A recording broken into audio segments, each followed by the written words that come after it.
Bonjour et bienvenue dans iGeekNow, consacré aujourd'hui aux drones.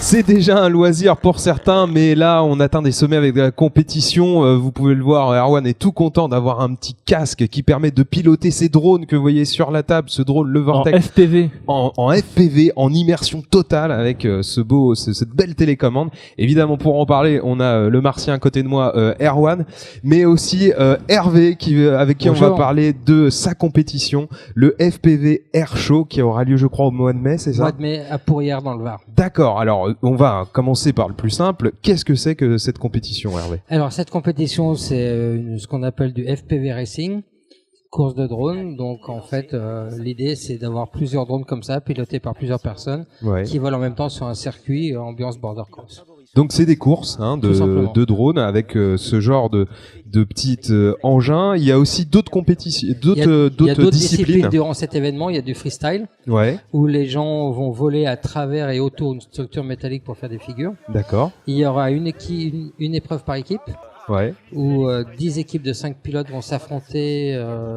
Il y a en fait deux compétitions en une. La première, c'est la première équipe qui arrivera à faire 24 tours, et la première équipe qui aura le plus de tours au compteur. c'est du relais du coup? Alors en fait, c'est du relais. Chaque équipe a 5 pilotes. Chaque pilote a son drone, une batterie. D'accord. Et donc en fait, c'est à eux de gérer. La première équipe qui aura fait les 24 tours est celle qui fera le plus de tours. D'accord. Et puis il y aura aussi une épreuve de circuit sur nuit, un circuit illuminé, qui est fait par un artiste français qui s'appelle David Moquet, qui est aux États-Unis, qui a créé ce concept. Génial. Donc on est en train de rapatrier le circuit, ce qu'on appelle le FPV Light Tracks, Ouais. et donc il y aura une épreuve de nuit. Voilà. C'est le circuit où il faut passer à travers des formes, lumineuses, géométriques lumineuses. C'est Wipeout sans Wipeout en vrai, En vrai, quoi. quoi. Parce que tu dis rapatrié, il vient d'où ce... Il est dans le Kansas. D'accord, aux États-Unis. Ouais. D'accord. Donc, nous, on en avait parlé aussi sur IGN. On l'avait vu. Il y avait une compétition qui se développait aussi aux États-Unis. Dans Quel un est- stade, l'Hydra. dans un stade. C'est du show démo, c'est pas une compétition, c'est ouvert à personne, il y a que 5 pilotes. D'accord. Pour toi, Voilà. c'est plus du C'est de la spectacle démo, voilà, tout que à fait. vous, C'est du catch. vous vous inscrivez Voilà. plus dans une démarche où c'est du Ah sport nous, on est finalement. purement de la compétition. Nous, il n'y a pas de scènes qui sont jouées, rejouées, filmées sous tous les angles pour faire de la belle vidéo. C'est une compétition. Chaque pilote va avoir 2 runs de qualif. On prendra le meilleur temps. Les 120 meilleurs pilotes vont s'affronter par groupe de 10. Les 5 premiers passent le tour jusqu'au final. Et le gagnant aura le premier titre de premier champion du monde, enfin, la première coupe du monde officielle de l'histoire de ce sport, agréée par la FAI. Donc voilà, c'est une nouvelle page dans l'histoire de ce sport qui s'inscrit encore en France. Ouais. France où ce sport a pris son essor, France où ce sport a eu sa première compétition majeure l'année dernière à Chartres, Ouais. organisée par le club de Chartres. Donc voilà, en France il se passe Et, pas mal de et choses dans ce du domaine. coup, c'est une compétition internationale ouverte à tous et C'est aux une- pilotes de alors, c'est l'étranger. ce qu'on appelle une Coupe du Monde Open. Tout Ok. le monde peut s'inscrire Ouais. et il faudra juste passer les qualifications. D'accord. Voilà, donc il y a beaucoup d'Européens qui viennent effectivement, ouais. Et 2-3 des États-Unis et d'Australie aussi. D'accord, ok, donc vraiment ouvert à tous, international. Et est-ce que c'est avec ce genre de petit drone, le Vortex là qu'on a ici, qu'on fera la compétition? Alors le Vortex c'est un genre, il y en a qui voleront avec, il y en a qui voleront avec d'autres choses. Est-ce qu'il y a des catégories Alors il y a des catégories par rapport à la taille en fait. L'Anthrax, en fait on mesure la taille entre 200 et 300. La catégorie c'est entre 200 et 300 mm. Ok, Voilà. d'accord. Et alors, parlons-en justement un peu de ce Vortex que tu as eu la gentillesse de nous ramener. Quelle est la spécificité de ce modèle par rapport à d'autres en fait? Alors par rapport à d'autres où ce sport est issu, on va dire, du monde de la fabrication maison, où les gens bricolent chez eux, ils bricolent tout de A à Z. On prend des éléments existants, on les fait cohabiter sur un châssis, et Ouais. on règle et puis on vole avec. L'idée qu'on avait eue chez Mercer, c'était de faire une machine qui soit plug and play. Donc vous la sortez de la boîte, elle est telle quelle, vous mettez votre batterie, le récepteur et en moins de 15 secondes vous volez. Tout en sachant que il faut quand même une télécommande Une à part télécommande, il faut une télécommande et des lunettes. et des lunettes comme Voilà. porte Qui sont des Erwan. lunettes spéciales, qui sont pas comme les lunettes de réalité virtuelle. Non, c'est des Oculus lunettes en Rift fait qui ou, sont toutes simples, qui ont un récepteur vidéo. Là on a la caméra Ouais. qui envoie le signal dans un émetteur vidéo. Là, on a l'antenne de l'émetteur vidéo, Ouais. et les lunettes, en fait, elles reçoivent le signal et elles vous l'affichent dans Voilà, les écrans. une image toute simple, droit devant Exactement. et de basse qualité pour aller très vite. Tout à fait. C'est pas comme le 4K qu'on voit dans les Non, parce qu'en dans les vidéos de drones pour américaines. pour envoyer un signal, il faut ce qu'on appelle une bande passante comme la connexion Internet. Donc, si vous prenez un signal HD qui a un fichier qui est très gros, qui est très lourd, on va dire, c'est comme si on veut vider un lac à travers un cure-dent. Ok. Donc, il y a beaucoup de problématiques. Il y a des gens qui y arrivent presque. Là, c'est l'année prochaine, ça sera, on va dire, dans les standards. Pour l'instant, on est sur une période charnière entre tout ça. D'accord. Donc, on vole encore en analogique SD. L'avantage qu'on aura surtout dans le numérique, c'est qu'on pourra voler par groupe de 30, quoi. Parce qu'il n'y aura plus de problématique de bande passante. D'accord. Et alors justement, tu parlais de voler. Dans quel genre d'endroit tu fais voler ces engins? Parce que j'imagine qu'il y a une législation par rapport à ça. Tu peux pas oui, faire ça tout à fait. n'importe où. En France, il y a une législation. Il y en a qui diront que c'est un mal. Moi, je dirais plutôt que c'est un bien parce que ça permet de cadrer les choses et de mettre des jalons. Ouais. C'est pas parce que c'est une législation qu'elle est forcément figée. Ouais. Ce qu'il faut bien comprendre, c'est que c'est pas des jouets. Ça peut faire très mal. Ça peut aller très vite. Donc, se mettre dans des endroits où il y a personne, des Très endroits vite, genre celui-là, il va plus de 100 km/h. Ça va vite, ouais. Ça va très vite. Et se mettre dans des endroits où il y a personne, voler à moins de 50 mètres d'altitude si vous volez avec des lunettes en immersion, être avec quelqu'un à côté de vous qui garde un œil sur l'espace dans lequel vous évoluez. Voilà, il y a tout un tas de réglementations. Il y a, on va dire, les 12 commandements qui existent, que vous pouvez retrouver sur des sites internet comme Helicomitro. Et rapprochez-vous des clubs. C'est tout ce que je peux dire. Si vous avez envie de commencer, rapprochez-vous des clubs.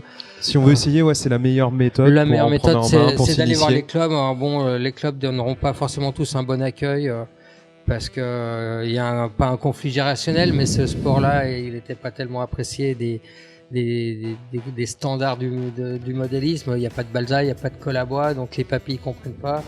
Donc voilà quoi. Mais maintenant, les choses sont en train de changer parce qu'ils ont compris, grâce à ça, ils faisaient des licenciés. Donc forcément, là, ils ont compris qu'on pouvait être gentil. Tu nous expliquais aussi que si on n'avait pas à disposition, par exemple, une forêt, toi tu fais aussi voler en forêt, il faut savoir que il résiste, lui, à un arbre, il peut se le prendre à 100 km/h. Et bon, on a juste cassé un petit picot devant. D'accord. Voilà. Pour ceux qui n'auraient pas comme ça d'espace disponible, parce qu'il faut savoir qu'en milieu urbain, on n'a pas le droit de faire voler ces objets. Il y a un simulateur qui est disponible sur Steam. Exactement, qui s'appelle Liftoff. Ouais. Simulateur où vous retrouvez ce modèle de drone, le Vortex Pro, et son grand frère, le 285. Et l'idée, en fait, c'était de faire un outil qui soit le plus proche possible de la réalité. C'est pour ça que pour nous, c'est pas un jeu vidéo, c'est plutôt un simulateur.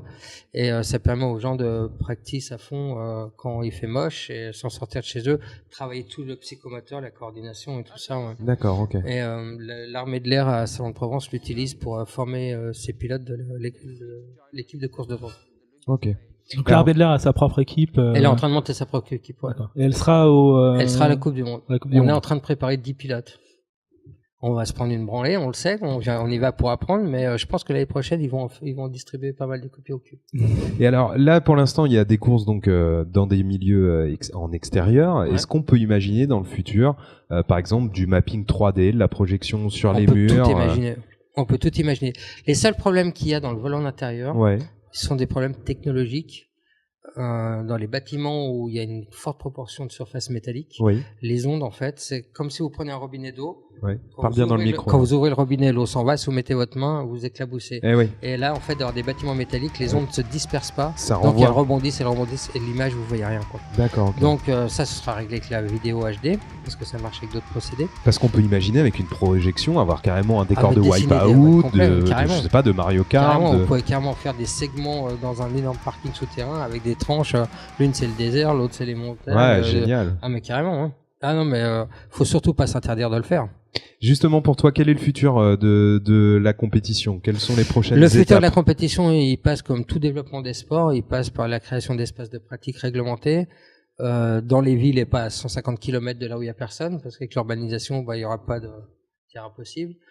À mes yeux, le dénominateur commun dans les villes, c'est le terrain de foot, qui offre une surface plus qu'appréciable pour pratiquer. Et il y en a partout des terrains de foot. Il y en a partout. On vole pas à plus de 10 mètres d'altitude. On autorise bien les gens qui font du rugby, qui font des transformations en balançant le ballon à 20 mètres de haut. Donc oui, c'est vrai, ça pourrait monter droit sans s'arrêter, mais c'est juste une question de protection logicielle sur les... Oui, tu parlais les de mesures qui permettraient par exemple de mettre un GPS Oui, moi je suis à plus de 20 mètres, à fond il partisan redescend, quoi. du compromis avec les autorités de tutelle en disant si on mettait des verrouillages électroniques qui peuvent pas aller à plus de 20 mètres de haut, qu'est-ce qui vous reste pour nous l'interdire de pratiquer sur des terrains de foot en ville?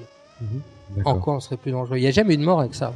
Okay. La chose, c'est qu'on subit des réglementations qui sont complètement dingues et il n'y a jamais eu de mort. Toi, on l'a pas évoqué, on va l'évoquer brièvement avant de terminer cette émission. Toi d'ailleurs, comment t'es arrivé comme ça à la compétition? Au départ, t'étais un passionné de modélisme ou... Non, j'étais pas du tout un passionné de modélisme, j'étais un passionné de skate. Ouais. Ma femme m'a acheté un tout petit hélico dans un magasin de jouets pour la fête des pères. Ça m'a bien éclaté. Le lendemain, j'en ai acheté un plus gros. J'ai mis une petite caméra.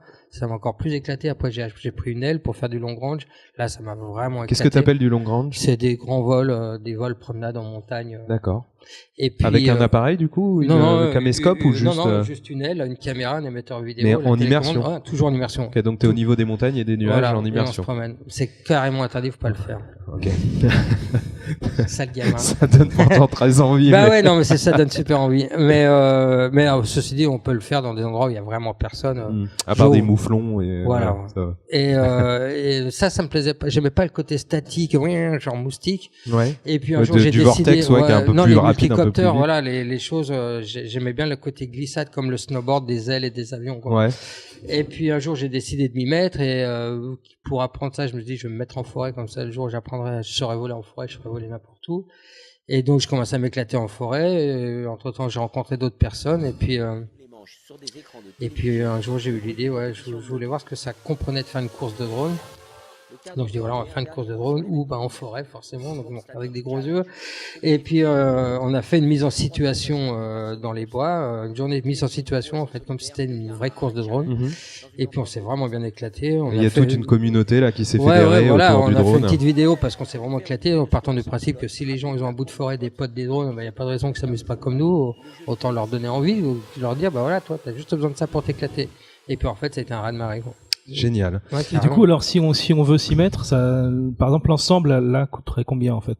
Alors l'ensemble coûterait combien? Comptez 150 € la télécommande, 450 € le drone, 250, 300 € les lunettes.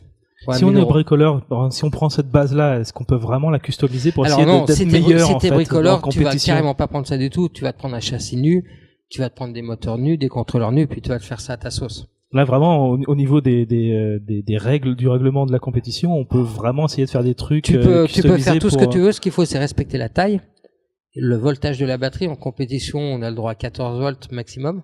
En compétition, en Coupe du Monde. Et puis après, au niveau structurel, il n'y a pas tellement de choix. Hein. Les châssis ils ont à peu près tous la même forme. Après, c'est ce que tu vas mettre sous le capot.